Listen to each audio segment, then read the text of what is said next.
From shaming the woke agenda. He, she, they, them, it, gross, what is that? To roasting a woke heckler. Oh, I thought you were annoying. I'm sorry, I thought you were... These are times comedians destroyed Gen Zs. Greta Thunberg has once again shown the world that she is the conscience of her generation. Someone must tell her, you may be the conscience of your generation, but you don't represent it. I really wish you did, Greta, but you don't. But I can show you who does. He talks about how she doesn't have as much of an influence as she thinks. I mean, seriously, who is the real influencer in that generation? The model citizen or the model? The young woman who refuses to fly or the one who refuses to fly commercial?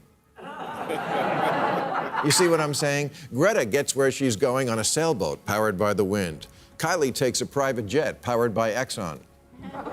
It sounds harsh, but it's reality. This is not a screed against comfort or capitalism. I'm fond of both.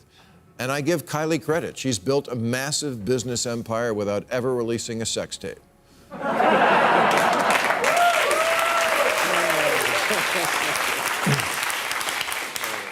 And like her dad, she's a self-made woman. The hypocrisy is glaring in numbers. Kylie embodies and embraces a lifestyle that is pretty much the opposite of carbon neutral.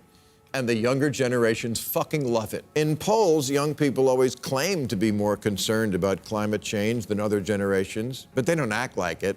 He also shames people who support influencers and claim to care. One of their favorite YouTubers is Mr. Beast, who's famous for stunts like, I gave my 40 millionth subscriber 40 cars. Jason Derulo celebrated his 22nd millionth follower by eating 22 hamburgers. He doesn't sugarcoat anything. You say you love Greta and her message, but everything else you love is a climate disaster. Far from rejecting consumerism, young people are so obsessed with labels that venerable fashion houses like Balenciaga have pivoted from selling couture dresses to rich women to selling baseball hats to teenagers. He was being nice, unlike the next comedian. Mexicans are trying to figure out what a vaccine passport is. War. Hey, honey, if you think I suck, the door's right there. You can get the fuck out. I know when people get offended and they think their opinion is more important than a room full of people who are enjoying the content. She sent them out before it got worse.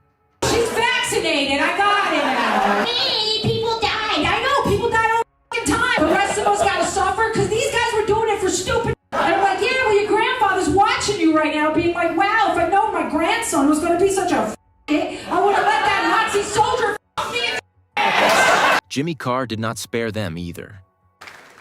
This next joke might get me cancelled. Come on.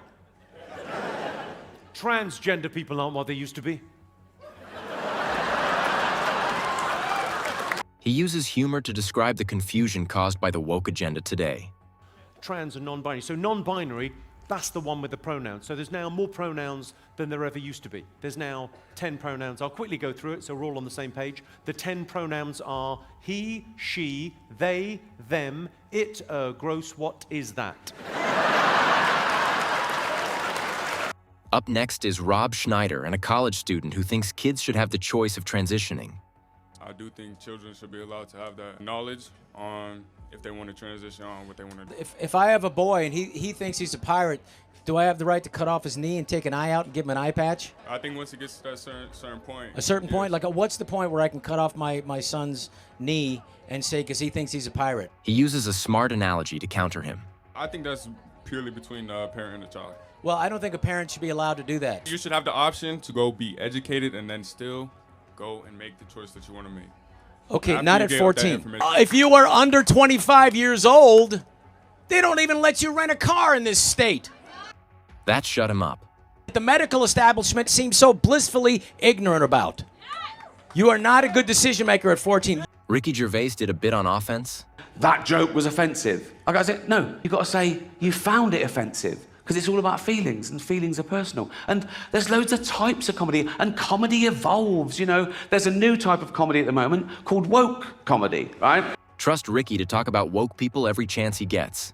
There are some clubs now where the comedian has to sign a thing saying he won't say anything contentious or he won't say anything that could offend anyone. It's a safe space for the audience, woke comedy. And I tried to watch a bit of it, and I decided I'd rather watch Louis C.K. masturbate.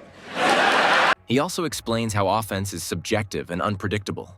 If you're the type of person to revel in someone getting cancelled for something they said 10 years ago, you're just ensuring that one day you'll be cancelled for something you said today. You can't predict what will be offensive in the future. You don't know who the dominant mob will be. One thing about Ricky is how straightforward he is. The worst thing you can say today is, women don't have penises, right? Now, no one saw that coming. There are no 10-year-old tweets of people saying... You won't find a 10-year-old tweet of someone saying women don't have penises. Do you know why? We didn't think we fucking had to. Another time, he went after wokeness and the media. Cultural appropriation. Have you heard of that? Cultural appropriation. The latest no-no. Now, again, in my day, it was considered a good thing to swap ideas with other cultures, with other nations, to share things with other races, to assimilate. It was the opposite of racist. Now it's racist. He talks about how the media has made everything a problem, even sharing culture. Gwen Stefani got in trouble in her last video because she had her blonde hair in dreadlocks. People go, no, black people invented dreadlocks, you can't have them, you're white, that's racist. Jamie Oliver got in trouble when he put out authentic jerk chicken recipe. People go, no, black people invented that, you can't have it, you're white, that's racist. Now, black people, they use the N-word, don't they? We invented that. He also took a jab at modern-day gender norms. Oh, women. Not all women. I mean the old-fashioned ones. You know, the old-fashioned women. Oh, God. You know, the ones with wombs. Oh. He doesn't shy away from speaking on issues like this. Oh, they want to use our toilets. Why shouldn't they use your toilets? For ladies. They are ladies. Look at their pronouns. What about this person isn't a lady?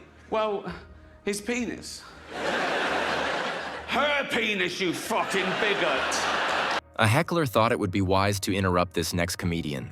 It's good. What's that? I said you need to stop picking on people. Start doing real jokes. I went to UC Berkeley. I majored in math.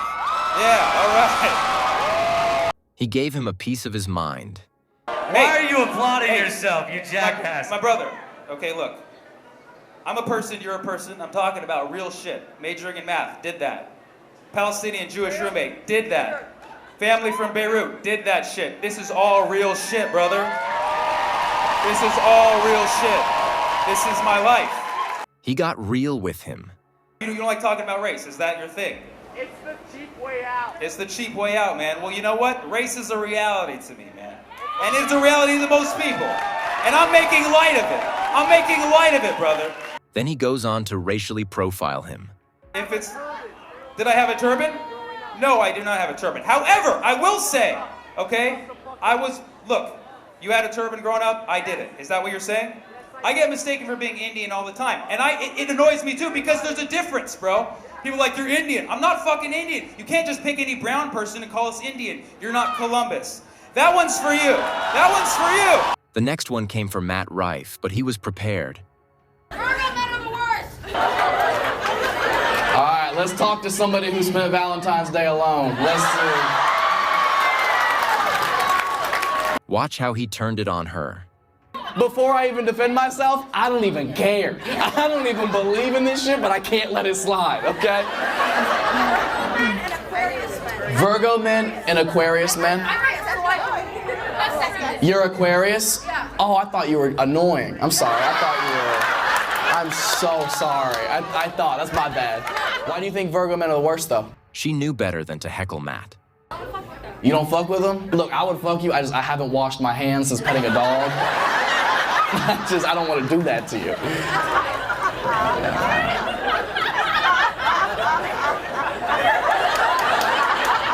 It smells like an Aquarius.